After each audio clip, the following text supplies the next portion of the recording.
Bonjour Laurent, bonjour à tous. Bonjour Isabelle Kocher. Bonjour. Nous sommes en direct de Davos et vous êtes la directrice générale de Engie, ex-GDF Suez. On va parler de Davos, du Forum économique mondial, de la transformation du monde, de tous ces enjeux.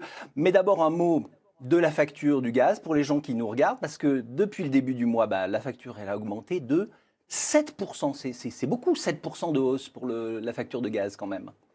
Alors, ce n'est pas forcément la facture, c'est le prix du gaz. Oui. La facture, elle dépend aussi de combien on en consomme. Et vous savez peut-être que l'un de nos métiers principaux aujourd'hui, c'est d'aider les gens à consommer moins. Ah alors, oui, si on économise effectivement son gaz, on en paye moins. Mais bon, à consommation égale, ça augmente de 7%. De 7%. Pourquoi alors, autant ? Parce qu'il y a, alors c'est un mécanisme récurrent, hein, tous les mois, il y a un ajustement des prix du gaz qui dépend du prix auquel ce gaz est acheté auprès de ceux qui le produisent. Vous savez qu'en Europe, on ne produit pas ou très peu de gaz. Il est importé, les prix mondiaux augmentent un petit peu, mais pas de 7%. En tout cas, non, absolument. Mais il fluctue et donc les prix du gaz intègrent en permanence un ajustement qui est lié à ça.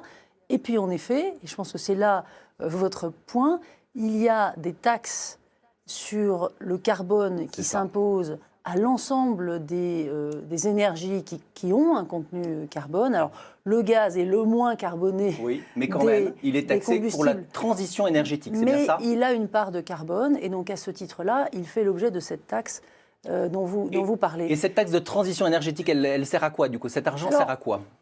Elle sert d'abord à inciter les consommateurs, ceux qui fournissent l'énergie aussi, à fournir des énergies qui ont de moins en moins de contenu carbone. Ouais. Alors nous le faisons en intégrant de plus en plus dans ce gaz du biogaz, c'est-à-dire du gaz qui n'émet pas de carbone. Et nous travaillons par ailleurs à l'hydrogène et à d'autres technologies de gaz, disons, verts au sens où ils n'ont pas de contenu carbone. Mais ce sera progressif, en effet. Et puis encore une fois, mais j'insiste parce que il y a vraiment un gisement qui est très important. On peut réduire sa consommation massivement. Notre expérience, Jean-Paul Chapelle, c'est que statistiquement, quand vous changez votre chaudière, prenons un exemple tout simple, et que vous la remplacez par une chaudière moderne et avec un thermostat, statistiquement, vous économisez 30% de votre consommation d'énergie. Et donc c'est rentabilisé majeur. Au bout de combien de temps ? Alors, investissement.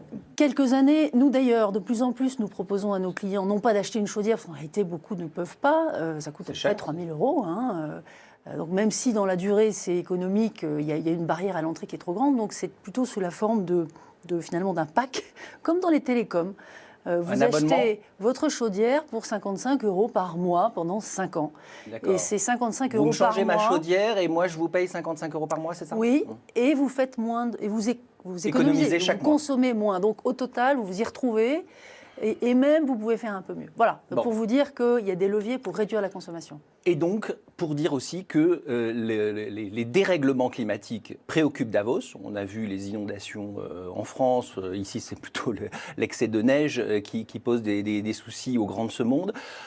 Davos 2018. Alors, vous êtes patronne de Engie, mais vous êtes aussi coprésidente. C'est la première fois que ce sont 7 femmes qui président Davos, dont vous. Mais oui, alors je crois que c'est un Davos un peu particulier. Pourquoi ? Alors, il y a l'aspect coprésidence par des femmes, ce qui n'est pas totalement anodin parce qu'on est dans une société qui est assez secouée par la question de la place des femmes. Et là, les profils qui ont été choisis sont intéressants, sont très divers. Vous avez Christine Lagarde qui est patronne du FMI, vous avez Ginny Romelty qui est patronne d'IBM, et puis vous avez aussi des femmes qui représentent la vie politique, la première ministre Erna Solberg de Norvège. C'est en ça que c'est un Davos particulier cette année. Et social business.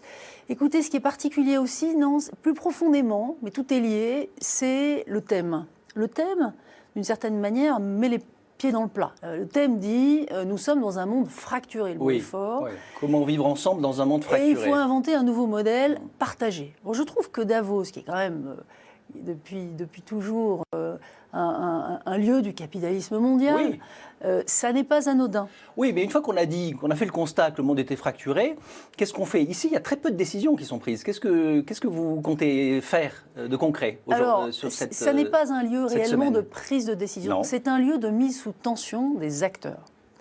Et en cela, c'est intéressant. Donc les débats vont porter sur Au fond, que sont ces fractures? Et elles sont nombreuses. C'est un monde qui n'est pas soutenable d'un point de vue environnemental, qui n'est pas inclusif, avec des écarts de richesse entre régions qui sont devenus insupportables. Qu'est-ce qu'on fait pour les inégalités? Qu'est-ce qu'on fait? Et précisément, moi, mon point, ça va être de témoigner, comme patronne d'entreprise, parmi d'autres, mais de témoigner du fait que cette impatience qu'on sent partout, y compris à l'intérieur de nos sociétés, au passage. Oui, Il ne faut pas voir les entreprises, non, mais les sociétés. Dans les entreprises. Alors, au sein de Engie, par exemple? Ah, mais absolument. Les inégalités? Les 155 000 personnes d'Engie, c'est pas ce que je veux dire, elles sont cette société civile. Il ne faut pas voir ça comme un monde à part, étanche. Donc l'impatience, le sentiment d'urgence, on le sent aussi à l'intérieur. Concrètement, que faites-vous, Isabelle Kocher? Tout ça fait qu'il y a des technologies qui sont arrivées, Jean-Paul Chapelle, depuis à peu près 10 ans, parce qu'il y a un bouillonnement technologique, d'innovation qui est sans précédent, parce que les gens le souhaitent. Donc ces technologies, elles permettent maintenant de réconcilier, si vous voulez. Réconcilier, bien commun, croissance économique. Regardez, les renouvelables, vous venez d'en parler au fond. Sont des technologies qui sont compétitives par rapport aux énergies fossiles. Dans de plus en plus de régions, elles se même être parfois moins chères. Elles sont donc efficaces, pas seulement sur le plan environnemental, mais sur le plan économique. C'est plus un choix. Donc Engie de demain, ça ne ressemblera pas à Engie d'aujourd'hui. 30 secondes pour conclure. Vous êtes une des rares femmes, peut-être la seule femme du CAC 40 qui dirige une entreprise, mais vous n'êtes pas présidente. Il y aura, pour remplacer Gérard Mestrallet, un président ou une présidente le mois prochain. Ce sera qui? C'est trop tôt pour le dire, puisque c'est un débat qui est Vous êtes déçu que ce ne soit pas vous? cours. Écoutez, moi je dis depuis le début, si un président nous rejoint, qui vient aider à accélérer la transformation, ça me va très bien. Bon. Nous avons fait beaucoup déjà, mais il nous reste vous faites bonne figure. Énormément à faire. Non, pas du tout. Le sujet pour moi, je vais vous dire ce que je préfère, c'est que le rythme auquel Engie est en train de se transformer, qui est remarqué partout, se poursuive. Merci beaucoup d'avoir été avec nous. Très bonne journée à vous tous. Et c'est à vous, Laurent. Merci à tous les deux. Très belle journée également à vous. Et à demain, Jean-Paul.